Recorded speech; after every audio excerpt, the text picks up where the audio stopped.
Merci beaucoup, Pedro. Merci pour cette information. Tout d'abord, j'aimerais vous souhaiter la bienvenue.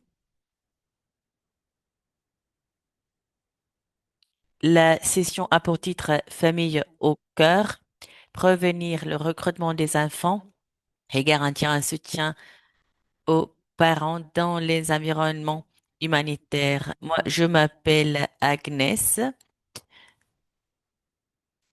Et je vais être là avec des professionnels qui vont parler de leur travail, de leurs expériences d'apprentissage. Ils viennent de Yémen et de Kenya. Mais avant de les présenter, nous avons préparé un petit sondage menti avec trois questions uniquement. Donc, j'aimerais vous poser ces questions.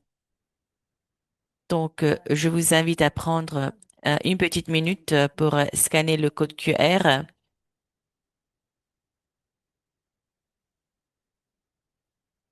Vous l'avez dans le chat aussi.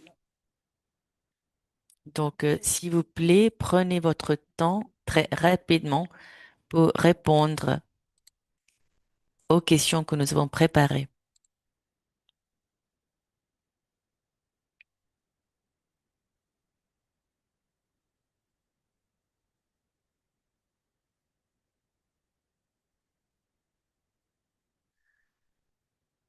La première question est la suivante.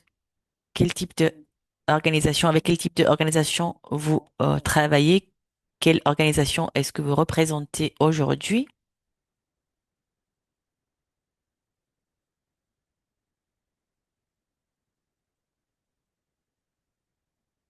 Il y a beaucoup de ONG, je vois, certaines agences des Nations Unies, milieu universitaire, donateur, secteur privé, organisation nationale ou locale. Voilà les réponses disponibles. Je vous donne encore quelques petits moments avant de passer à la deuxième question.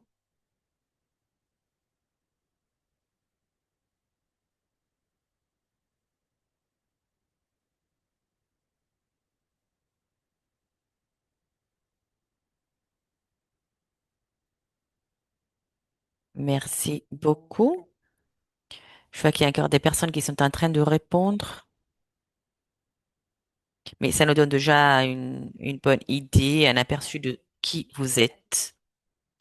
Bon, entre-temps, on peut passer peut-être à la prochaine question, à la question suivante. Merci beaucoup pour votre participation. Donc, voilà la question. Dans quel contexte travaillez-vous principalement? Vous avez aussi un choix multiple. Il y a les communautés touchées par un conflit, son déplacement, personnes déplacées à l'intérieur de leur propre pays et communautés d'accueil touchées par un conflit ou une crise climatique, réfugiés demandeurs d'asile, contexte de déplacement mixte, personnes déplacées à l'intérieur de leur propre pays, réfugiés, communautés d'accueil, contexte de retour, réintégration, relèvement et autres.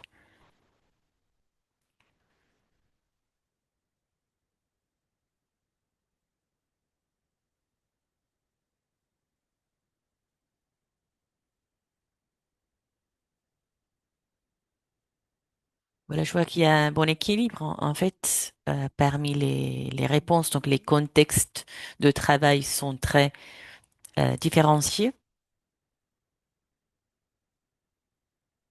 Vous avez les communautés touchées par des conflits, personnes déplacées, réfugiés.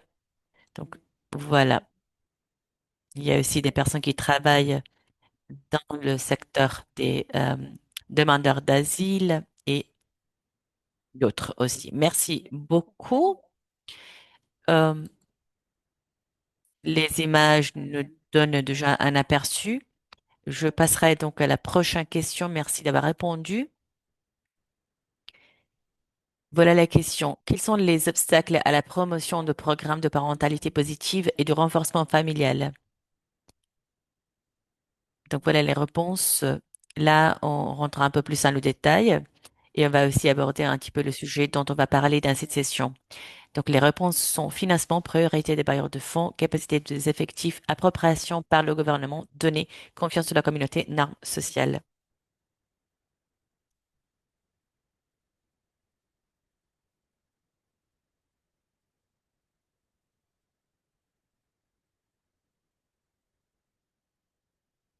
Voilà, il y a plusieurs perspectives.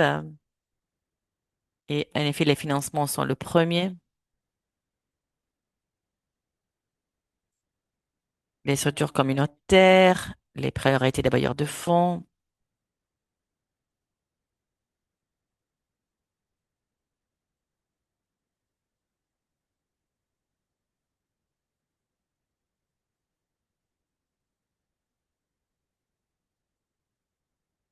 Merci beaucoup.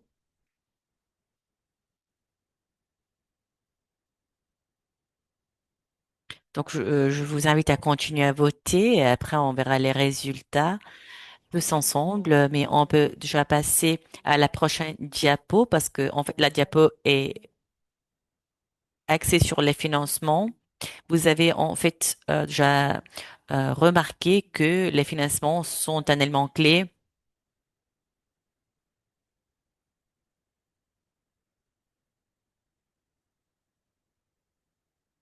Donc, en fait, les financements ne concernent pas que le secteur de la protection des enfants, mais aussi tous les secteurs. Vous savez peut-être que récemment, l'Alliance a publié un rapport. Si vous suivez l'Alliance sur les réseaux sociaux, peut-être vous l'avez déjà vu. Et dans le rapport, on essaye de donner preuve de l'impact de ces coupes des financements sur la protection de l'enfance. En plus, les stratégies d'adaptation que les organisations ont trouvées sont identifiées. Donc, à la diapo, vous avez un petit aperçu des effectifs, de la couverture, des services qui sont offerts. Et donc, le résultat est que il y a de moins en moins d'enfants dans moins de zones géographiques qui reçoivent ces services à cause des coupes. En plus, donc au-delà de la stratégie d'adaptation, le rapport souligne de façon très claire que les coupes des financements affectent toutes les activités de MHPSS jusqu'au programme CAFAG, la gestion des cas, les programmes qui concernent UASC et la justice pour les enfants également.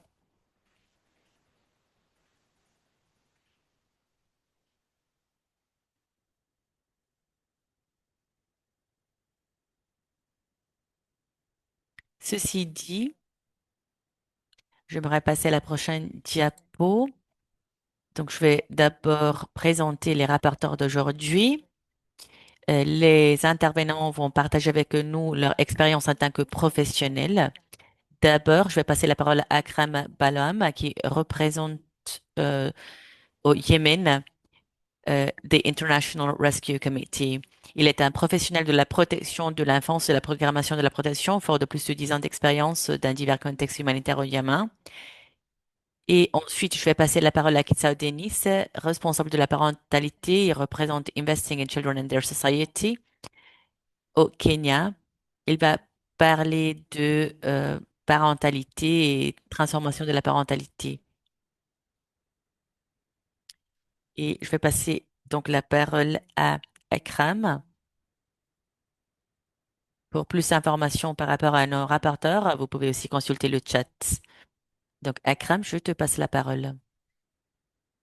Merci Agnès, bonjour tout le monde. Je suis Akram Balamram de l'IRC de Yémen. Je vais présenter les preuves de notre parcours, notre approche axée sur le renforcement familial pour prévenir le recrutement d'enfants et favoriser leur réintégration au Yémen. Donc, je vais présenter ce que nous avons fait, les activités déroulées et ce qui doit être encore changé. Yémen est confronté à un conflit prolongé, une pauvreté généralisée et à des déplacements massifs de population. Le recrutement d'enfants par des acteurs armés figure parmi les formes les plus graves de violence à l'encontre des enfants. Les enfants déplacés à l'intérieur de leur propre pays sont les plus exposés. Selon nos données, Donc, l'exposition les plus exposés sont les enfants. Il y a aussi d'autres situations qui affectent leur contexte.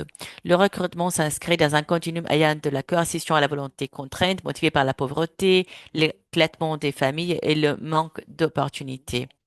Le financement des donateurs pour la protection a diminué. Les agences ont réduit leur présence et l'ampleur de leur intervention.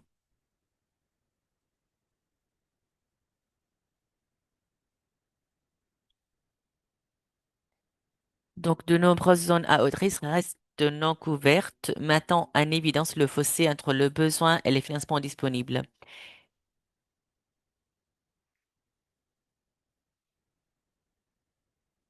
La cohésion familiale et les relations parents-enfants positives sont parmi nos euh, priorités. Le programme de Yémen s'appelle Growing Strong Together. Il s'agit d'une intervention axée sur la famille visant à prévenir le recrutement et favoriser la réintégration.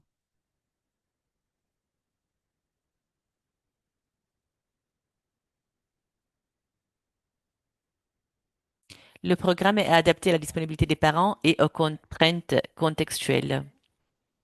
Le contenu est organisé autour de quatre fonctions. Quatre questions. Pourquoi les enfants rejoignent les groupes armés? Quelles sont les conséquences du recrutement? Donc, c'est le premier contenu.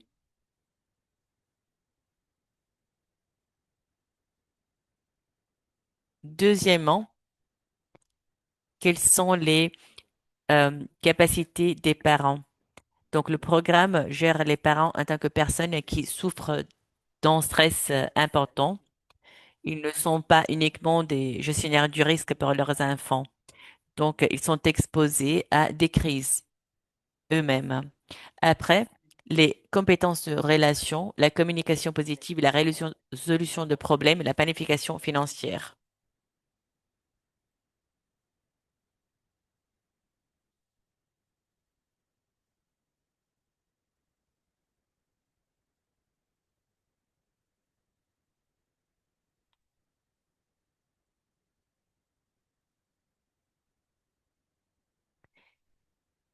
Ensuite, il y a la mise en relation avec les réseaux communautaires, les services de santé mentale, de soutien psychosocial et tous les services de soutien.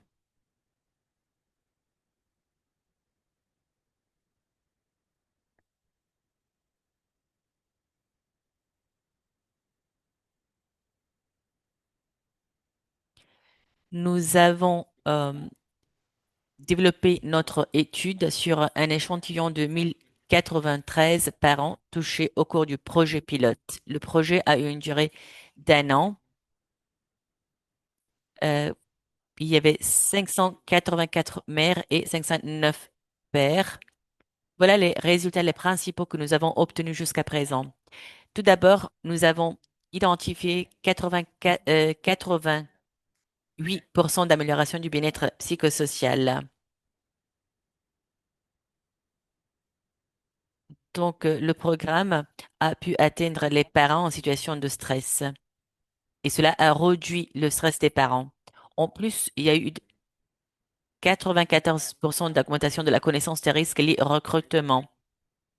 Donc, ça signifie que, en effet, on comprend déjà le contexte. Il y a une amélioration des relations parents-enfants dans 92% des cas. Donc, celui-ci est un signal très important de changement des comportements. Mais le programme ne s'arrête pas là. Ça se traduit aussi avec une sensibilisation et un changement de l'interaction, de la relation dans le ménage.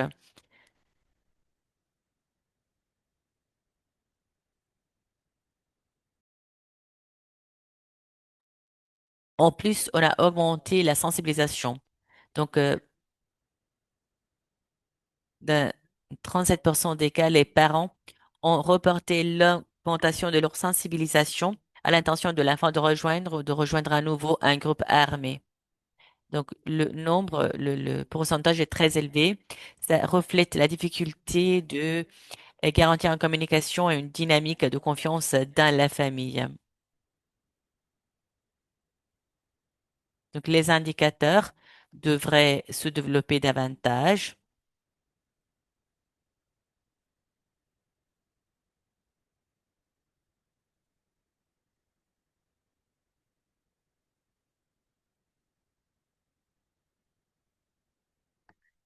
Quelles sont les contraintes et quels sont les enseignements tirés?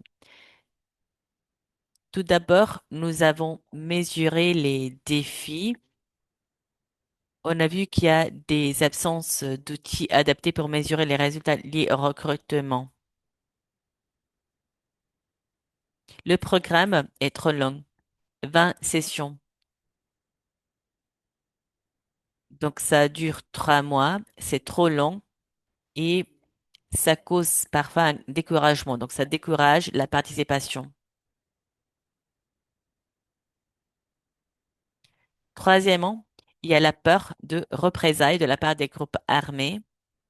Dans certains endroits, les familles ont vu qu'ils étaient associés avec le programme de prévention du recrutement et cela posait des risques. Et quatrièmement, le contenu est sensible. Il est perçu comme trop direct par certains participants. Donc, il fallait vraiment adapter le contenu. Quatrièmement, les coûts budgétaires et les cycles courts limitent le suivi et la portée.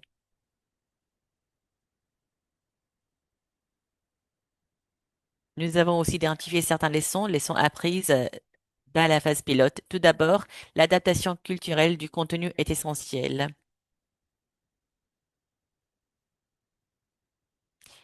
Les animateurs doivent être originaires des mêmes communautés ciblées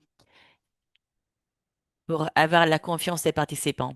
Troisièmement, troisième leçon apprise, il faut simplifier le contenu, intégrer les orientations vers les services de protection, par exemple le CPIMS+, et le MHPSS. Un engagement communautaire fort est essentiel pour la citation et la durabilité. Donc, avant et pendant le projet, il est important d'avoir cet engagement parce que sinon, il y aura des soupçons, il n'y aura pas de confiance dans le programme. Et enfin, une mise en œuvre participative tenant compte des conflits permet de maintenir la confiance. Il faut adapter la langue, les délais, la composition des groupes et la visibilité sur la base du contexte local. Cela permet au programme d'être toujours présent dans l'environnement parce que sinon, il devrait s'arrêter.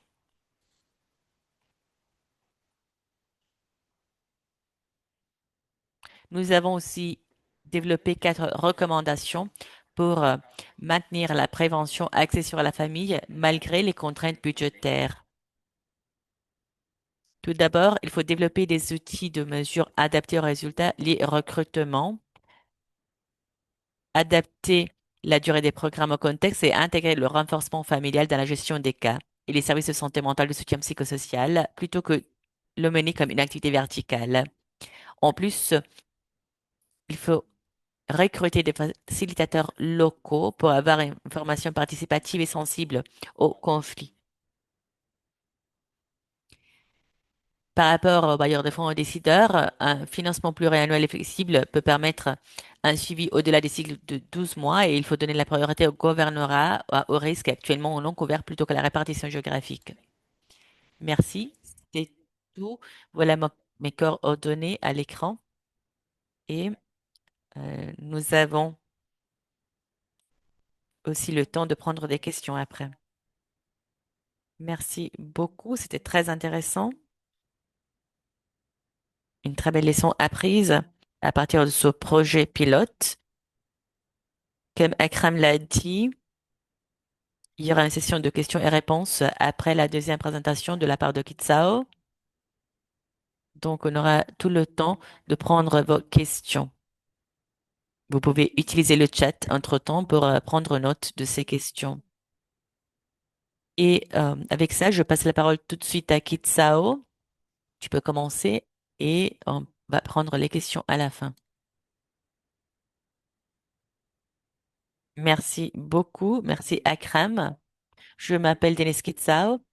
Je travaille pour Investing in Children and Their Societies, une organisation de la société civile basée au Kenya qui protège les enfants à travers leur renforcement familial. Aujourd'hui, je vais parler de comment le renforcement des systèmes locaux peut protéger les enfants.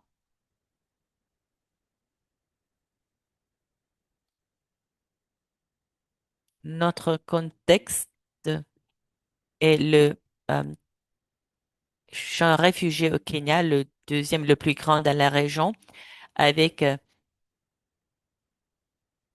306 000 réfugiés demandeurs d'asile, dont environ 50% sont des enfants. En 2024, il y a eu les coupes de financement humanitaire et ces coupes ont entraîné une réduction considérable des efforts en matière de protection de l'enfance.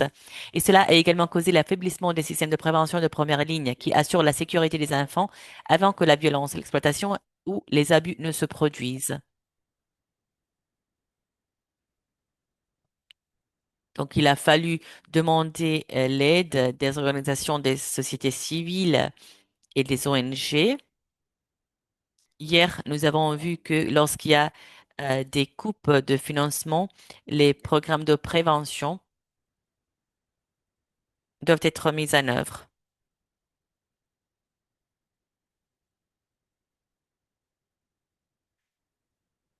Donc, trois tendances négatives ont été remarquées. Tout d'abord, il y a eu une augmentation de la violence dans les familles. On l'a vu aussi hier. Il y a eu une présentation de Plan Uganda et on a vu une augmentation de la violence envers les femmes et envers les enfants dans les ménages. Cela a causé un traumatisme chez les enfants, c'est-à-dire anxiété, stress, et parfois il y a eu des situations où les hommes et les pères étaient largement absents des discussions sur la protection de l'enfance et l'éducation parentale, et surtout après les coupes de financement.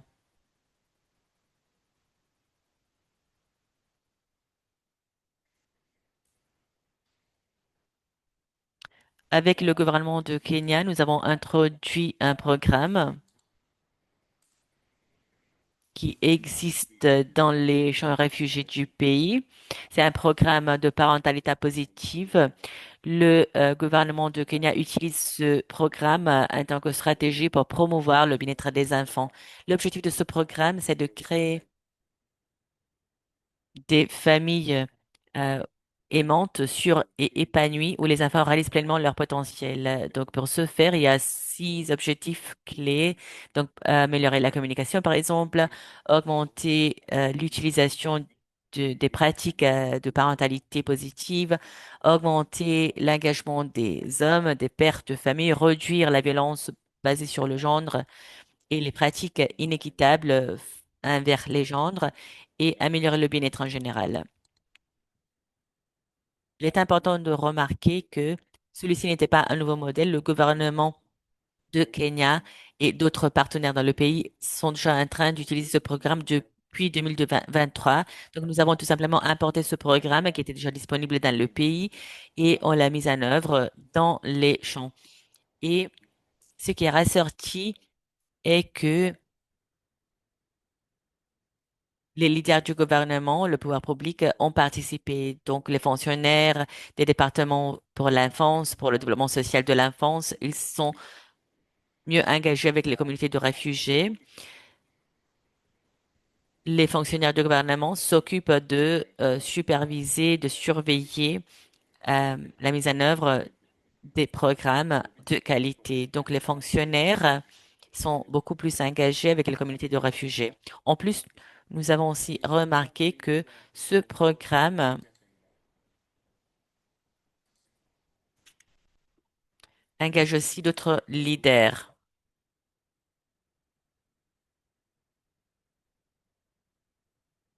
On est les leaders,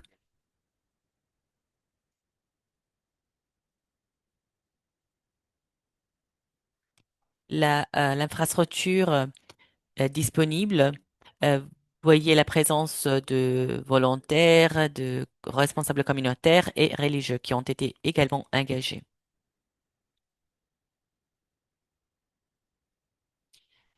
Donc, 1441 parents et aidants se sont inscrits au groupe de soutien parental. 10 467 parents et aidants ont participé de façon active au dialogue communautaire. Ils ont parlé de communication positive, d'attachement, de stimulation. Ils ont aussi parlé de nutrition, de famille, etc. Et ce qui est intéressant est que 90% des parents qui ont pu participer aux séances hebdomadaires pendant 4 mois ont montré un intérêt. Donc 90% ont participé et parmi ces participants, 36% étaient des hommes. Donc pour les programmes de prévention, dans les champs, on a besoin de engager, d'encourager la participation des parents de la communauté. Mais dans ce cas-là, en fait, on a observé qu'il y avait une participation très forte. Donc, plus de 10 000 participants, dont 80%, 90% ont participé pendant 4 mois et 36% étaient des hommes.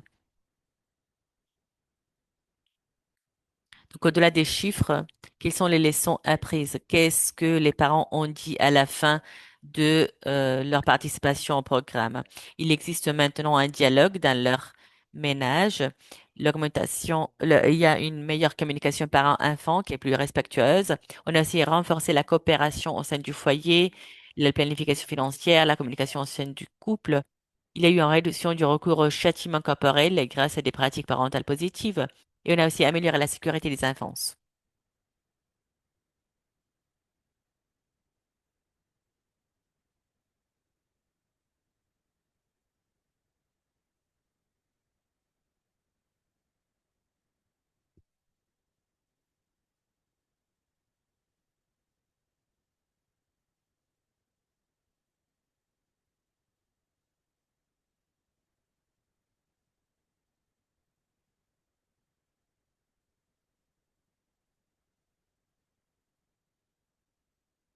Dans le programme de Kenya, nous avons appris que on peut faire évaluer aussi les normes de genre discrètement, mais profondément.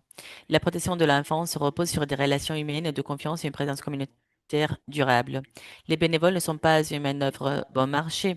Il est possible de maintenir un taux de rétention élevé sans incitation ou avec des incitations limitées. Et les coûts budgétaires ne se contentent pas de réduire les services aujourd'hui. Ils annulent des années de progrès en matière de centralisation, renforcement des systèmes, etc. Donc, ce qui est important, c'est que la communauté puisse vraiment participer à la conversation. Les bénévoles euh, nous aident à assurer que l'on protège les enfants. Il faut vraiment comprendre comment investir.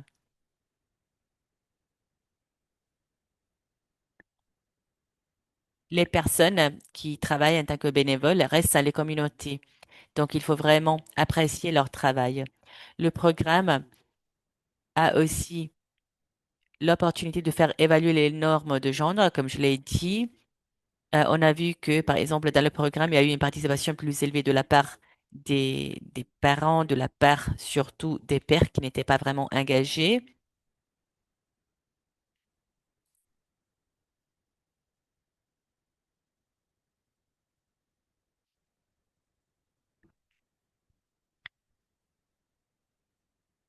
Nous avons aussi appris que le taux de rétention est élevé dans la communication, même lorsqu'il n'y a pas d'incitation.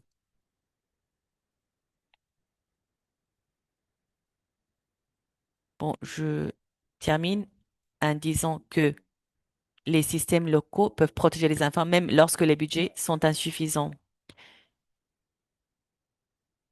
Nous avons participé au programme du gouvernement. On a utilisé les volontaires, les bénévoles.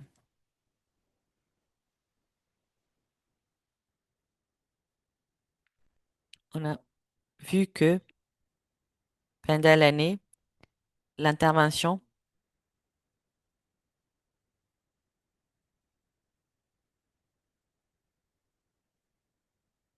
Il faut renforcer les relations de soins à travers des systèmes locaux avec des programmes qui existent déjà dans le pays, des programmes qui ont déjà été testés et qui fonctionnent déjà dans les pays. Merci beaucoup.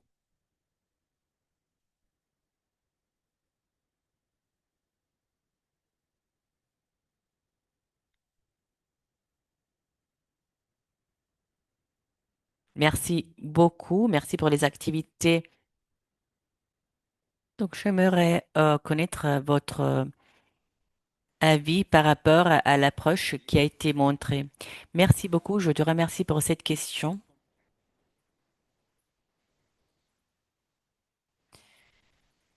Je peux faire référence au contexte local maintenant et à la prévention du risque de recrutement. C'était le challenge qui nous a euh, permis de développer un outil pour mesurer cela et on peut développer un outil standard pour mesurer la vulnérabilité au recrutement et la résilience et pour tenir trace de l'exposition du recrutement et l'attention aux enfants envers les forces armées. Donc, je pense que celui-là est le problème que nous avons.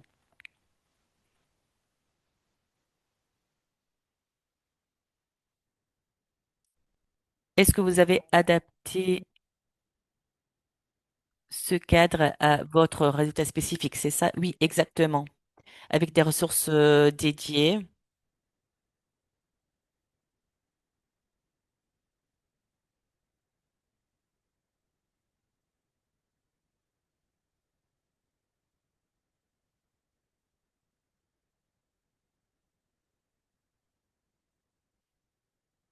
Donc, on a vraiment l'opportunité à travers cet outil de mesurer les résultats du programme. Merci, Akram. Par rapport à cette approche, bon, j'ai vu beaucoup de données aussi. Euh, Vous avez parlé de impact, de rétention. Vous avez également développé une approche spécifique pour votre projet. Est-ce que vous avez pris une leçon spécifique? Oui, de notre côté, il s'agit d'un programme du gouvernement. Donc, le cadre, le principal est intégré avec le CPMS national.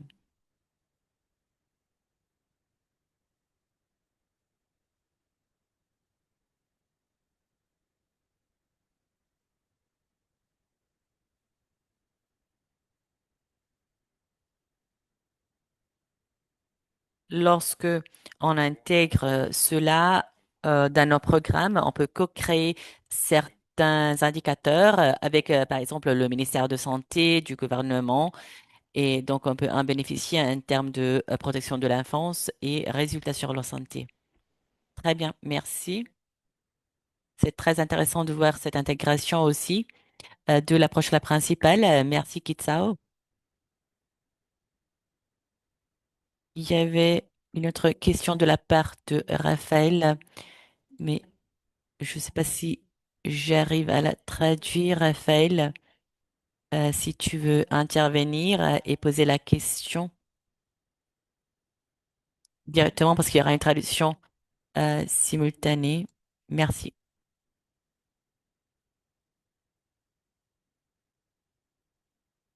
Merci beaucoup.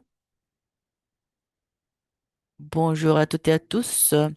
Bon après-midi, bonsoir.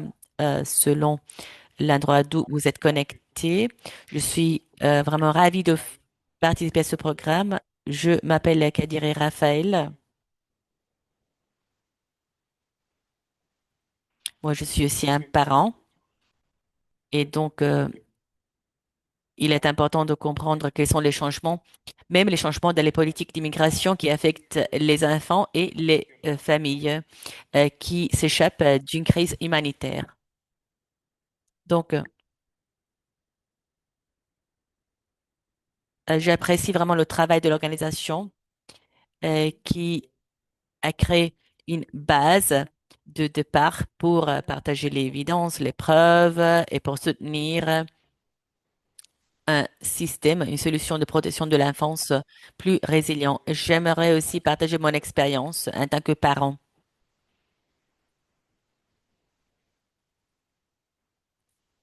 Mon cas est un cas d'immigration.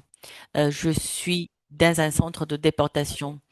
Pendant la période de déportation, j'ai été séparée de ma famille, inclus ma fille qui a 7 ans. Cette situation a affecté de façon importante ma fille qui avait 7 ans.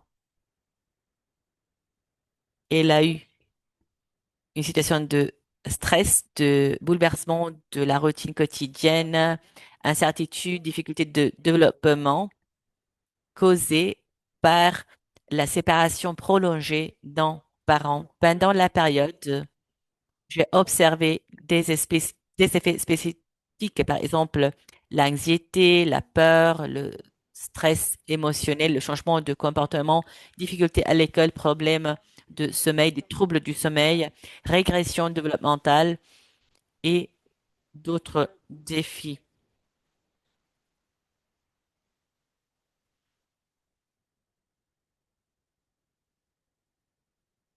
Mon expérience pose une question clé de protection de l'enfance.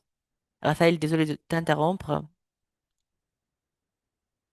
Je comprends très bien ton point, mais on dévie un petit peu.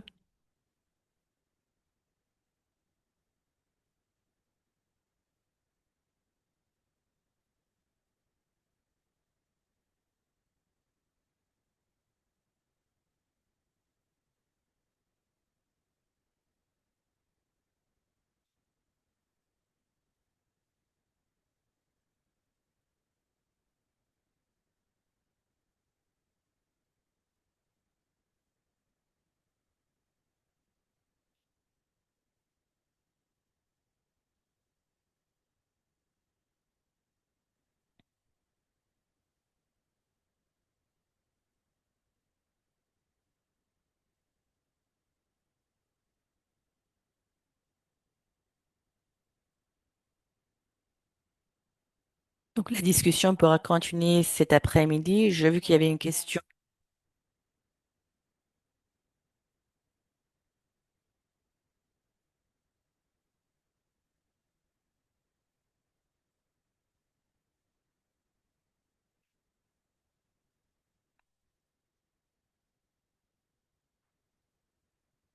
Donc voilà la question.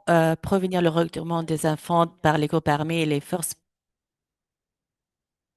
arrivent normalement dans les situations où les leaders de la communauté locale sont des agents du process.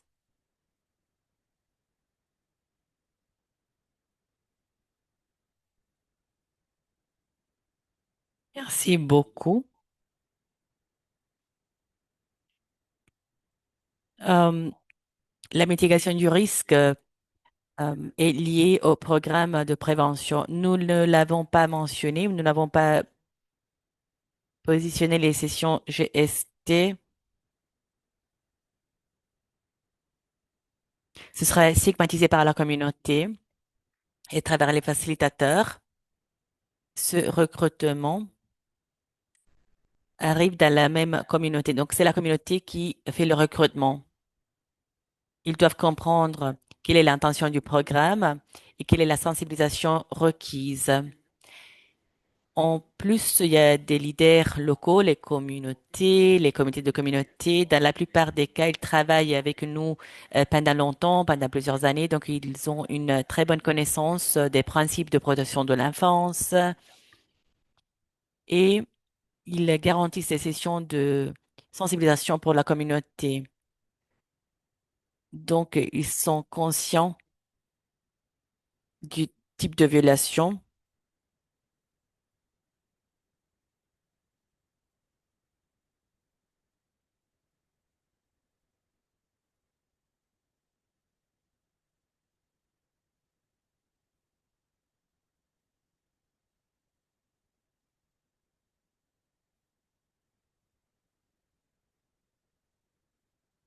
La confidentialité est un élément à garantir, bien évidemment, dans la communauté avec les participants. Et il faut le dire à la communauté. Merci beaucoup, Akram. Je vois qu'il y a une autre question, peut-être c'est la dernière, parce qu'on est presque à la fin de la session. La question est en français.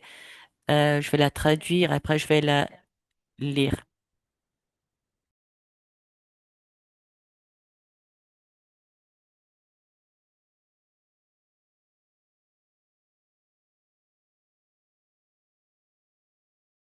Quel est le rôle joué par les cadres de coordination, cluster, CPAOR, dans la mise en œuvre des programmes de parenting?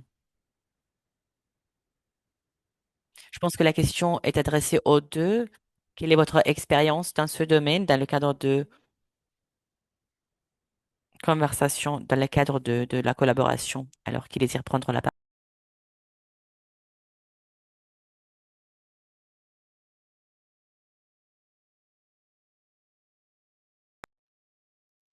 Oui, je commence. Il faut se coordonner, bien évidemment, avec le CPAOR, avec les clusters, parce que je me souviens du fait qu'il y avait une auto-organisation avec les mêmes programmes dans les mêmes zones, mais il est important d'avoir un certain niveau de coordination avec le CPAOR qui n'est pas couvert par d'autres organisations. Donc, en général, il faut garantir cela et la coordination a lieu normalement avec la CPAOR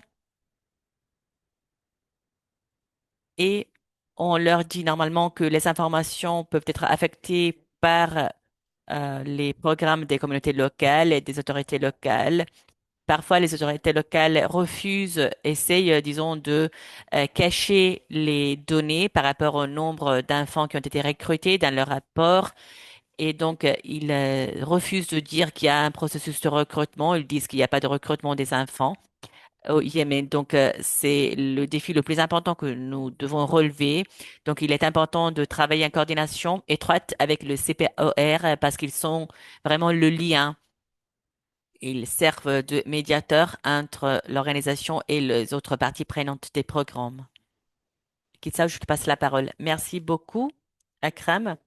Agnès, je pense que la réponse se trouve déjà dans ce que j'ai dit hier par rapport à l'intégration.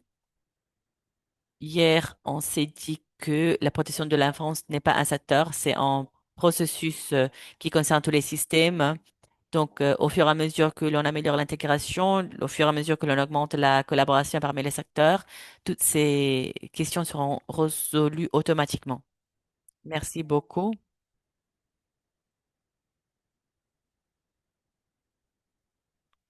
Merci d'avoir partagé cette réflexion. Il est important de travailler en collaboration dans tous les secteurs. C'est un point très important lorsque on parle de parentalité et renforcement de la parentalité. Merci beaucoup. Je remercie Kitsa, Akram et tous les participants. Je remercie tous ceux qui ont posé des questions, qui ont participé. Je remercie aussi les organisateurs, Pedro, et je vous remercie pour votre intérêt dans le sujet. Je remercie aussi Ellie. Et avec ça, on est à la fin de notre session. Donc, on peut clôturer la session.